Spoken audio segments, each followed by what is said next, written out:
할렐루야. 오늘도 예배를 통해 하나님의 은혜가 있기를 주님의 이름으로 축복합니다.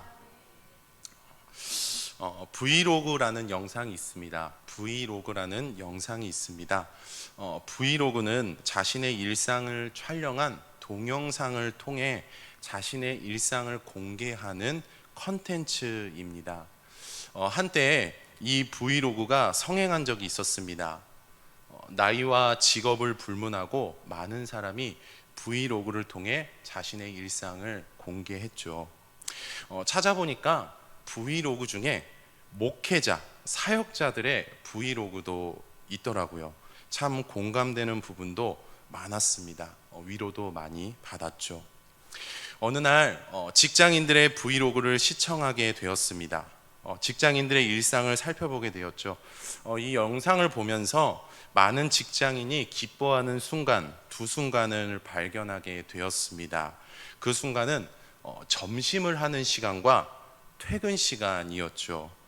저 또한 출근하면 기쁜 순간이 여럿 있는데 저도 그 순간 중 하나가 바로 퇴근 시간입니다. 그래서 정말 일이 진행되지 않을 때는, 또 기분이 우울하고 피곤하고 힘들 때는 퇴근 시간만을 기다릴 때가 있죠. 우리가 기대하든 기대하지 않든 상관없이 퇴근 시간은 어김없이 찾아오는데요. 제가 퇴근할 때마다 자주 하는 행동이 있습니다. 그것은 아내와 잠시 통화하는 것입니다. 통화할 때마다 제가 이런 말을 합니다. 여보, 나 퇴근했어. 애들은? 그러면 아내가 이런저런 얘기를 하죠. 대화를 하다 보면 어느 순간 이 둘째와 셋째, 제 아들인데 이 형제가 아내가 있는 곳으로 뛰어옵니다. 그러고는 큰 목소리로 아빠! 아빠! 라고 부르짖죠. 이쯤 되면 이제 아내가 스피커폰을 해주는데, 이때 제가 형제에게 이런 말을 합니다. 민준아, 민호야, 아빠야, 아빠가 지금 집에 가고 있어 라고 말을 합니다. 그러면 형제가 제가 집에 오고 있다는 말을 듣고 기뻐하며 이런 말을 합니다. 아빠, 집에 오면 닌텐도 게임 해줘. 이 자리에 형제가 있으면 제가 묻고 싶습니다. 아빠가 좋니? 닌텐도가 좋니? 어느 날 퇴근하는데 제가 집에 가고 있다는 사실을 알고 늘 기뻐하는 이 형제의 모습이 떠올랐습니다. 그런데 그러면서 문득 생각났던 사람이 있었는데 그 사람이 바로 세례 요한이었습니다. 세례 요한은요, 지금 메시아가 오신다는, 지금 메시아가 오고 계신다는 사실을 알고 있었던 사람이었습니다. 본문 7절의 말씀을 보시면 나보다 능력을 많으신 이가 내 뒤에 오시나니 라는 말씀이 언급되어 있는데요, 이 말씀은 지금 메시아가 오고 계신다는 사실을 의미합니다. 그런데 메시아가 누굴까요? 메시아는 오늘날 우리가 믿고 따르고 있는 예수 그리스도입니다. 아멘으로 화답하며 믿을 수 있기를 주님의 이름으로 축복합니다. 퇴근 시간만 되면 제가 집에 가고 있다는 사실을 알고 제 자녀들, 형제처럼 세례 요한은 지금 메시아가 오고 계신다는 사실에 대해서 너무나 잘 알고 있었습니다. 하지만 세례 요한은 알고 있는 것만으로 그치지 않고 행동을 하는데요. 그렇다면 세례 요한은 어떤 행동을 했을까요? 우리가 말씀을 통해서 한번 살펴봤으면 좋겠습니다. 본문 2절과 3절의 말씀을 보시면 하나님께서 예언하신 말씀이 언급되어 있습니다. 먼저 본문 2절의 말씀을 보시면 이런 말씀이 언급되어 있습니다. 보라, 내가 내 사자를 내 앞에 보내노니 그가 내 길을 준비하리라. 아멘. 이 말씀은 구약 성경 말라기를 인용한 말씀으로, 어떤 장군이 전쟁에서 승리를 하면 승리의 기쁜 소식을 고향에 알리기 위해 선발대를 고향으로 보내는 이런 뉘앙스를 띠고 있습니다. 마가복음을 보면 하나님께서는 기쁜 소식을 언급하고 계신데요, 그 소식은 지금 메시아가 오고 계신다는 소식입니다. 그렇습니다. 하나님께서는 자신이 보낸 사람을 통해 기쁜 소식이 증거될 것이라고 예언하시는데, 이 의미를 담고 있는 말씀이 바로 2절의 말씀입니다. 그런데 하나님의 예언은 3절에도 언급되어 있습니다. 우리 3절의 말씀 다 같이 한번 읽어보도록 하겠습니다. 시작. 광야에 외치는 자의 소리가 있어 이르되 너희는 주의 길을 준비하라. 그의 오실 길을 곧게 하라. 아멘. 이 말씀은 구약 성경 이사야를 인용한 말씀으로 2절 말씀과 동일하게 하나님께서 보내신 사람을 통해 지금 메시아가 오고 계신다는 사실이 증거될 것이라는 말씀입니다. 그런데 3절의 말씀을 보시면 광야에서 메시아에 대한 증거가 있을 것이라고 말씀하고 있는데, 여기서 광야는요, 장소적인 개념보다 죄로 인한 인간의 상태를 의미합니다. 즉 광야는 선민 이스라엘 유대인이든 선민이 아닌 이방인이든 상관없이 모든 사람이 죄로 인해 영적으로 피폐해진 상태를 상징합니다. 이처럼 3절의 말씀은 하나님께서 보내신 사람을 통해서 죄로 인해 피폐해진 인간에게 지금 메시아가 오고 계신다는 사실이 증거될 것을 의미합니다. 그렇습니다. 하나님의 예언을 정리하자면 이렇습니다. 첫째, 메시아를 증거할 사람을 예언하셨다. 둘째, 예언된 사람을 통해 메시아가 증거될 것이라고 예언하셨다. 그런데 이 하나님의 예언에는 분명한 특징이 있습니다. 어떤 특징이 있을까요? 하나님의 예언은 때가 되면 반드시 이루어지는데, 이것이 바로 하나님의 예언의 특징입니다. 특징대로 하나님의 때가 되었습니다. 그래서 예언은 이루어지게 되죠. 3절 끝부분의 말씀입니다. 제가 봉독해 드립니다. 기록된 것 같이. 이 말씀은 하나님의 예언이 이루어졌다는 것을 의미합니다. 그렇습니다. 우리 하나님께서는 신실한 분이십니다. 그렇기에 성경에 기록된 하나님의 모든 예언은 이루어졌고 앞으로도 이루어질 것입니다. 또 2절과 3절에 언급된 하나님의 예언도 이루어졌습니다. 믿을 수 있기를 주님의 이름으로 축복합니다. 저는 2달에 한 번씩 간 초음파와 피 검사를 받기 위해 또 약 처방을 받기 위해 병원을 방문합니다. 이유는 어떤 질병이 있어서가 아니라 질병을 예방하고 건강을 관리하기 위해서죠. 검사 때마다 원장님께서 저에게 하시는 말씀이 있습니다. 목사님, 뱃살 빼셔야 돼요. 탄수화물 드시지 마세요. 특히 교회에서 라면 드시지 마세요. 맨날 라면 먹는데. 자, 그래서 어느 날에는 원장님과 그래서 뱃살을 빼기로 약속했습니다. 그러고 2달이 지났죠. 분주해서 병원에 가지 못했습니다. 이번에는 검사를 건너뛰기로 하고 약 처방만 받기 위해 연락을 드렸습니다. 뱃살 뺐냐고 물어보시더라고요. 그래서 제가 이렇게 말씀드렸습니다. 약속한 대로 조금 뺐어요. 그런데 갑자기 원장님이 웃으시면서 검사해 보고 약속을 지켰는지 확인해 보자고 하셨죠. 그렇습니다. 약속을 지켰다면 지킨 것이 분명하게 보여져야 하는 것이 약속의 이치입니다. 마찬가지입니다. 하나님의 예언도 이루어졌다면 이루어짐이 분명하게 보입니다.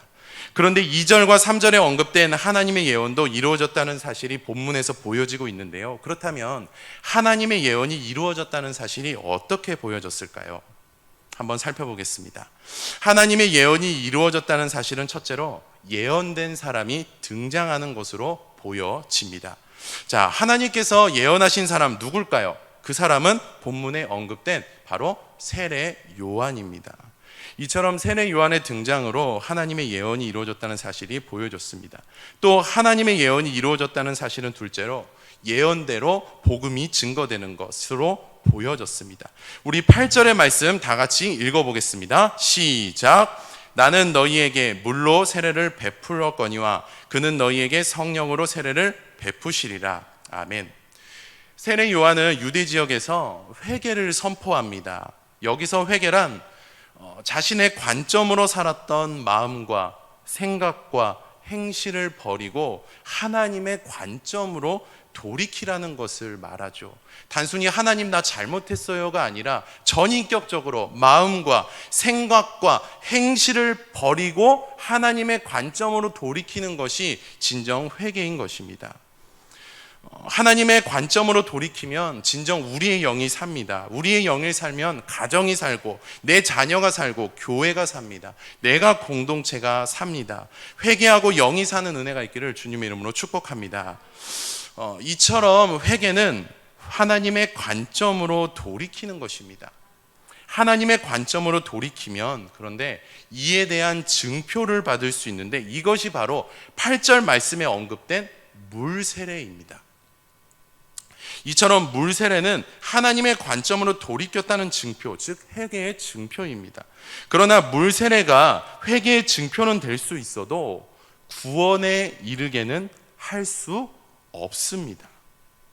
사랑하는 성도 여러분, 구원에 이르게 하는 세례가 있습니다. 성경을 보면 구원에 이르게 하는 세례가 있습니다. 그 세례는 바로 성령 세례입니다. 자, 한번 따라해 볼까요? 성령 세례. 즉 예수 그리스도를 믿는 믿음을 통해 하나님의 자녀로 거듭나 영생을 누리며 말씀 안에 거하게 해주는 세례, 이것이 바로 성령 세례입니다. 세례 요한은 자신을 가리켜 물 세례를 주는 사람이라고 말합니다. 그리고 말을 이어가면서 성령 세례를 줄 분이 지금 오고 계신다고 말하고 있는데 이것은 하나님의 예언대로 메시아가 증거되고 있는 것입니다. 이처럼 메시아가 증거됨으로, 하나님의 예언대로 메시아가 증거됨으로 하나님의 예언이 이루어졌다는 사실이 보여졌습니다. 그렇습니다. 세례 요한은 지금 메시아가 온다는 사실에 대해서 아는 것으로 끝내지 않았습니다. 증거했습니다. 즉 세례 요한을 통해서 메시아가 증거된 것이죠. 그런데 세례 요한을 통해 메시아가 증거될 수 있었던 이유가 있습니다. 그 이유가 무엇일까요? 여러 이유가 있겠지만 한 가지만 살펴보도록 하겠습니다. 오늘 말씀의 핵심입니다. 앞서 말씀드렸듯이 세례 요한은 회개를 선포합니다. 그런데 이 메시지를 들었던 많은 사람들이 반응을 보이죠. 어떤 반응을 보였을까요? 5절의 말씀 다 같이 한번 읽어보겠습니다. 시작.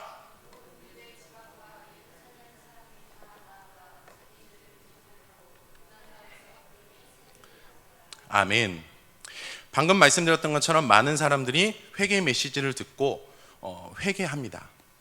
그리고 물세례 축제가 열렸다고 말할 정도로 많은 사람이 물세례를 받죠.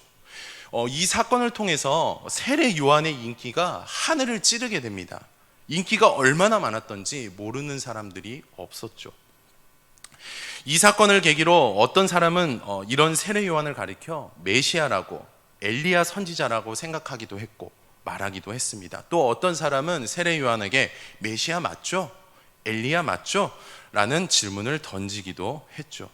이처럼 세례 요한은 유대 지방의 톱스타가 되어 화려한 인생을 살아갈 수 있게 되었습니다. 하지만 세례 요한은 그런 인생을 포기하죠. 그리고 이런 행동을 합니다. 6절의 말씀 우리 다 같이 읽어보겠습니다. 시작. 요한은 낙타털 옷을 입고 허리에 가죽띠를 띠고 메뚜기와 석청을 먹더라. 아멘.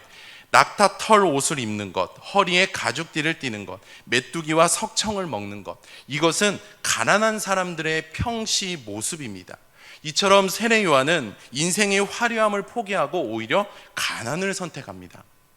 그리고 17절의 말씀 한 구절 더 읽어보도록 하겠습니다. 제가 봉독해 드립니다. 그가 전파하여 이르되 나보다 능력 많으신 이가 내 뒤에 오시나니 나는 굽혀 그의 신발끈을 풀기도 감당하지 못하겠노라. 아멘. 쉽게 말하면 그렇습니다. 세례 요한은 내가 메시아에 비하면 나는 아무것도 아니라 라고 말하고 있습니다. 또 메시아를 증거할 자격조차도 없는 그런 천박한 존재라고 말하고 있죠. 이처럼 세례 요한은 자신은 아무것도 아니라고 천박한 존재로 여겼습니다.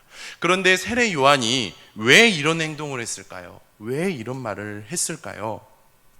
여러분, 각 사람마다 인생 목적이 있습니다. 즉 우리에게도 인생의 목적이 있죠. 모든 사람이 그런 것은 아니지만 우리를 포함해서 많은 사람은 목적에 대해서 알고 있는 것으로 끝내지 않고 목적대로 살기 위해 애씁니다. 그런데 세례 요한도 마찬가지였습니다. 세례 요한에게도 인생의 목적이 있었습니다. 그리고 그 목적대로 살기에 애썼죠. 세례 요한의 인생 목적은 인기, 화려함을 누리는 것이 아니었습니다. 세례 요한의 인생의 목적은 오로지 메시아가 증거되는 것이었습니다. 세례 요한은 자신이 직면한 인기나 화려함은 목적대로 살기에 걸림돌이 된다는 사실을 너무나 잘 알고 있었습니다. 즉 세례 요한은 자신의 빛남이 드러나면, 나에게 있는 빛남이 드러나면 결코 메시아가 증거될 수 없다는 사실을 너무나 잘 알고 있었죠. 그렇기에 세례 요한은 자신의 빛남, 즉 인기와 화려함을 배설물로 여겼던 것이었습니다. 또 가난을 선택했고 자신을 아무것도 아닌 존재, 비천한 존재로 여겼던 것이었습니다. 이처럼 메시아가 증거될 수 있도록 자신의 빛남에 대해서, 나의 빛남에 대해서 죽었던 사람이 바로 세례 요한이었습니다. 그런데 성경을 보면 이런 세례 요한과 동일한 사람이 있었습니다. 그 사람은 바로 바울 선생님입니다. 빌립보서 3장 7절과 8절의 말씀 우리 다 같이 한번 읽어보도록 하겠습니다. 시작. 그러나 무엇이든지 내게 유익하던 것을 내가 그리스도를 위하여 다 해로 여길 뿐더러 또한 모든 것을 해로 여김은 내 주 그리스도 예수를 아는 지식이 가장 고상하기 때문이라. 모든 것을 잃어버리고 배설물로 여김은 그리스도를 얻고. 아멘. 바울 선생님의 인생 또한, 인생의 목적 또한 세례 요한처럼 메시아가 증거되는 것이었습니다. 바울 선생님께서도 메시아가 증거되려면, 내 인생에서 메시아가 증거되려면 나의 빛남, 자신의 빛남이 죽어야 한다는 사실에 대해서 너무나 잘 알고 있었죠. 그래서 바울 선생님께서는 메시아 증거를 위해 언제나 자신의 빛남, 나의 빛남을 죽이기에 힘썼습니다. 그렇습니다. 세례 요한을 통해 메시아가 증거될 수 있었던 것은 자신의 빛남에 대해서 죽었기 때문이었습니다. 사랑하는 성도 여러분, 세례 요한과 바울 선생님처럼 오늘날 우리의 인생에도 인생의 목적이 있습니다. 이 목적은 내가 선택하고 정한 목적이 아니라 하나님께서 깨닫게 해주시고 가슴에 새겨주신 목적인데, 그것은 예수 그리스도가 증거되는 것, 즉 복음이 증거되는 것입니다. 그렇습니다. 우리 인생의 목적은 복음이 증거되는 것입니다. 믿을 수 있기를 주님의 이름으로 축복합니다.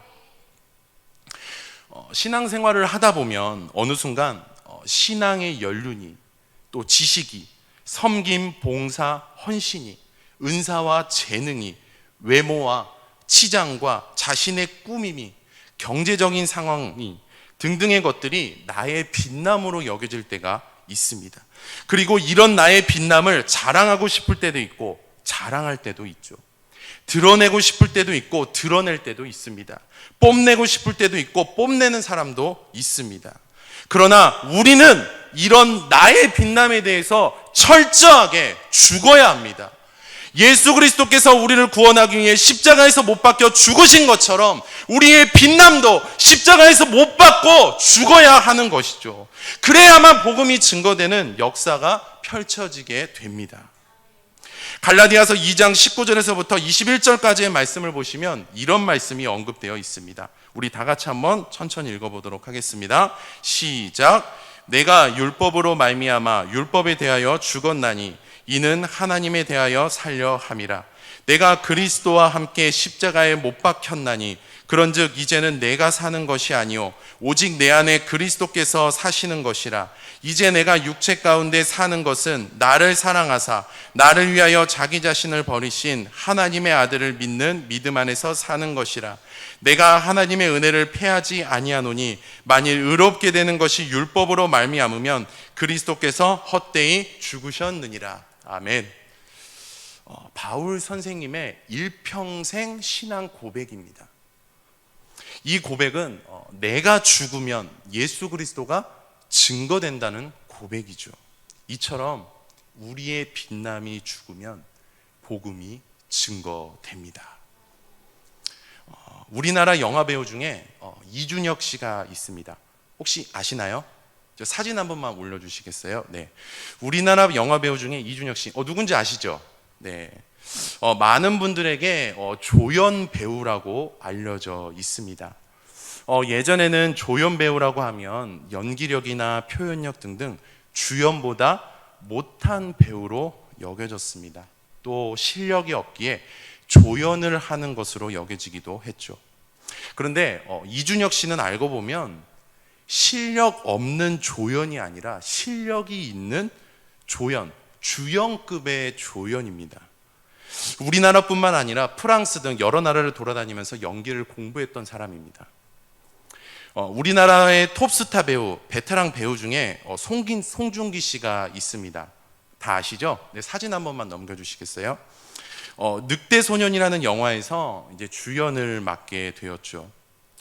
송중기 씨는 이 영화를 준비하면서 늑대처럼 움직이고 걷고 행동하고 밥을 먹는 등등의 연기를 하는 것이 너무나 힘들었고 또 막막했다고 합니다. 그런데 이때 송중기 씨를 지도해 준 사람이 있었는데 이 사람은요, 주연급의 사람이 아니고 바로 조연 이준혁 씨였습니다.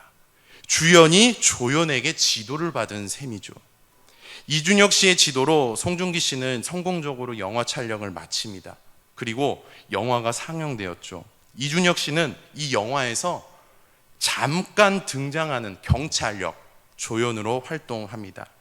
그런데 송중기 씨의 늑대 연기에 대한 칭찬이 하늘을 찌르게 됩니다. 영화 상영 약 4, 5년 후 송중기 씨 늑대 연기에 대한 사연이 공개되는데요. 송중기 씨는 이런 말을 합니다. 자신이 내가 늑대 연기를 할 수 있었던 것은 자신의 빛남을 포기하고 늘 조연의 자리를 지키며 연기를 지도해준 이준혁 씨 때문이었습니다. 자기 빛남을 포기한 이준혁 씨로 인해 송중기 씨가 드러난 것이었죠. 사랑하는 성도 여러분, 영적 세계도 마찬가지입니다. 나의 빛남이 죽으면 예수 그리스도 복음이 증거됩니다. 마가복음 우리가 새벽에서 지금 계속해서 살펴보고 있는데요. 마가복음에는 두 물줄기가 흐르고 있습니다. 그리고 이 두 물줄기가 합쳐져서 하나의 물이 되는데요. 마가복음에 흐르고 있는 두 물줄기는 기독론과 제자도입니다. 자, 한번 따라해 볼까요? 기독론과 제자도. 기독론과 제자도. 그리고 이 기독론과 제자도가 합쳐져서 하나의 물이 되는데 그것이 바로 복음입니다. 기독론은 예수 그리스도께서 하나님의 아들 되시고 고난의 종으로서 십자가에서 죽으신 분을 말합니다. 그리고 제자도는 나의 빛남이 죽을 때 복음이 증거되는 그런 삶을 말하죠. 우리는 기독론에 대해서는 믿음으로 반응하고 제자도에 대해서는 행동으로 반응해야 합니다. 마가복음 1장 1절의 말씀을 보면 이런 말씀이 있습니다. 하나님의 아들 예수 그리스도의 복음의 시작이라. 아멘. 예수 그리스도로 인해 복음은 시작되었고 진행되고 있다는 말씀입니다. 우리의 빛남이 죽으면 이미 시작되었고 진행되고 있는 그 복음의 여정에 동참하게 됩니다. 즉 우리의 빛남이 죽으면 믿음과 제자도가 우리의 인생이 된다는 것이죠. 우리의 빛남이 죽어서 복음의 여정에 동참할 수 있는 우리가 될 수 있기를 축복합니다. 말씀을 맺겠습니다. 우리의 빛남이 죽으면 비로소 복음이 증거됩니다. 그렇기에 세례 요한과 바울 선생님처럼 나의 빛남이 날마다 죽으면 얼마나 좋을까라는 생각을 해보게 됩니다. 말씀을 준비하면서 이런 생각을 하는데 문득 이런 찬양이 생각났습니다. 그 찬양은 낮엔 해처럼 밤엔 달처럼입니다. 시간상 제가 불러드릴 수는 없지만 제가 가사를 한번 읽어드리겠습니다. 낮의 해처럼 밤엔 달처럼 그렇게 살 수는 없을까? 욕심도 없이 어두운 세상 비추어 온전히 남을 위해 살듯이 나의 일생에 꿈이 있다면 이 땅의 빛과 소금 되어 가난한 영혼, 지친 영혼을 주님께 인도하고픈데 나의 욕심이 나의 못난 자아가 언제나 커다란 짐 되어 나의 짓눌러 마음을 공곡해 하니 예수여 나를 도와주소서. 예수님처럼 바울처럼 그렇게 살 수는 없을까? 남을 위하여 당신의 온몸을 온전히 버리셨던 것처럼 주의 사랑은 베푸는 사랑, 값없이 그저 주는 사랑. 그러나 나는 주는 것보다 받는 것이 더욱 좋아하니 나의 입술은 주님 닮은 듯하나 내 마음은 아직도 추하여 받을 사랑만 계수하고 있으니 예수여 나를 도와 주소서. 성령을 통해서 도우시는 하나님, 그 하나님께 우리의 빛남이 죽어서 복음이 증거되는 그러한 역사가 있게 해달라고, 그 역사 가운데 우리 교회가 있게 해달라고 간절하게 기도했으면 좋겠습니다. 기도하면 성령의 도우심과 인도하심 아래 우리의 인생의 목적이, 그리고 꿈과 비전이 우리의 빛남이 죽고 복음이 증거되는 이런 것으로 정해지게 될 것이고, 또 이런 부분이 우리의 인생으로 이어지게 될 것입니다. 우리의 빛남이 죽고 복음이 증거되는 삶을 통해 하나님께 영광이 될 수 있는 은혜가 우리 모두에게 있기를 우리 주 예수 그리스도 이름으로 축복합니다.